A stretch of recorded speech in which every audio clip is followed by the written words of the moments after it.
মাহফিলে কোনো বক্তা যখন কোনো কথা বলে, কথা বলার পর এই ওয়াজটা যখন শ্রোতারা শোনার পর যদি তার নিজ স্ত্রীর কাছে গিয়ে যদি এই দ্বীনের তালিম করে, এটাও কিন্তু তালিমের অন্তর্ভুক্ত। যদি ছেলে তার মাকে গিয়ে সেই আমলের কথা বলে, এটাও তালিমের অন্তর্ভুক্ত। অনুরূপভাবে কোনো মহিলা যদি এক তালিম থেকে কিছু কথা শুনে আরেক মহিলার কাছে, তার নিজের বান্ধবীর কাছে, তার বোনের কাছে, মায়ের কাছে গিয়ে ওই কথাগুলি বলে, এটাও তালিমের অন্তর্ভুক্ত। আর এটা যে সওয়াবের কাজ, এটা কেউ অস্বীকার করতে পারবে না। বা কারণ হলো এই দিন প্রচারের জন্য সবচেয়ে বড় একটি হাতিয়ার হলো তালিমে দিন, অর্থাৎ দিনকে তালিম দিতে হবে, দিন মানুষকে শিক্ষা দিতে হবে। কারণ মানুষ যদি আমল করতে যায়, তাহলে আমলের সর্বপ্রথম যে মানদণ্ড, সেটা হলো নিজে আগে ওই আমল জানতে হবে। আর এই আমল জানাই যায় শুধুমাত্র তালিমের মাধ্যমে, মাদ্রাসায় পড়ার মাধ্যমে, মসজিদে যে সকল তালিম হয় এই সকল তালিমের মাধ্যমে। এই কারণে আমরা যারা এখানে তালিম করতে এসেছি, আমরা কখনো নাখোশ হব না, আমরা কোনো দিকে কান দিব না যে এটা জায়েজ হবে কি না।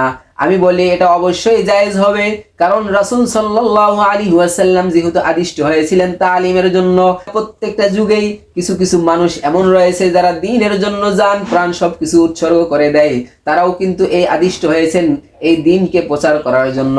তারা যখন আপনাদের সামনে এই দ্বীনকে উপস্থাপন করে, দ্বীনের বিষয়গুলো আপনাদের সামনে বারবার বলতে থাকি, তখন আপনারা যদি এই দ্বীনের বিষয়গুলি শুনে বেশি বেশি আমল করতে থাকেন, জান্নাত অর্জন করতে পারেন, তাহলে আপনি যেভাবে জান্নাতে যাইতে পারবেন, যে আপনাকে আদেশ করেছে, যে আপনাকে এই পথ দেখিয়েছে, সেও কিন্তু আপনার একটি সওয়াব, আমলের একটি সওয়াব পেয়ে যাবে। এই কারণে আপনারা যারা এখানে এসেছেন সকলেই এটার উপর বিশ্বাস রাখবেন যে আমরা যে তালিম করতেছি, এই তালিম কখনো বিফলে যাবে না ইনশাআল্লাহ। কারণ ওলামায়ে কেরাম যেই তালিমের বিরোধিতা করেন, যেই তালিমকে নিয়ে ওলামায়ে কেরাম বলেন যে এই তালিম করা জায়েজ নাই, সেটা হলো আহলে হাদিস বা বিভিন্ন ফেরকাদের তালিম। কারণ তাদের উদ্দেশ্য থাকে ভিন্ন, এই কারণে ওই সমস্ত তালিমগুলো নিষিদ্ধ হতে পারে। কিন্তু যেই তালিম কোনো মহল্লা ভিত্তিক হয়, যেই তালিম কোনো পাড়ায় হয়, যেই তালিম মহল্লার কোনো মহিলা সব মহিলাদেরকে জান্নাতে নিয়ে যাওয়ার ফিকির করে, এই তালিম কখনো ভ্রান্ত তালিম হতে পারে না।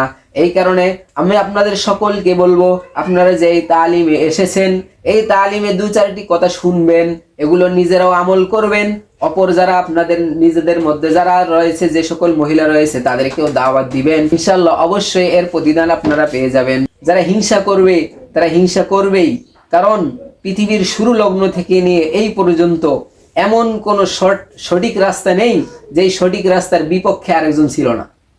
প্রত্যেকটা সঠিক রাস্তার বিপক্ষে দুই চারজন থাকেই, যারা সব সময় হিংসা ফাসাদ বিদ্বেষ নিয়েই চলে। এই কারণে আপনারা এদিক সেদিক লক্ষ্য না করে ইনশাআল্লাহ এই তালিমগুলোকে নিজেদের মধ্যে রাখেন। আপনারা তো আর বাহিরে গিয়ে তালিম করতেছেন না, আপনারা তো করবেন বাসার ভিতরে, নিজের বাড়িতে, নিজের সন্তানদেরকে নিয়ে, নিজের স্বামীদেরকে নিয়ে, এভাবে তালিম করবেন।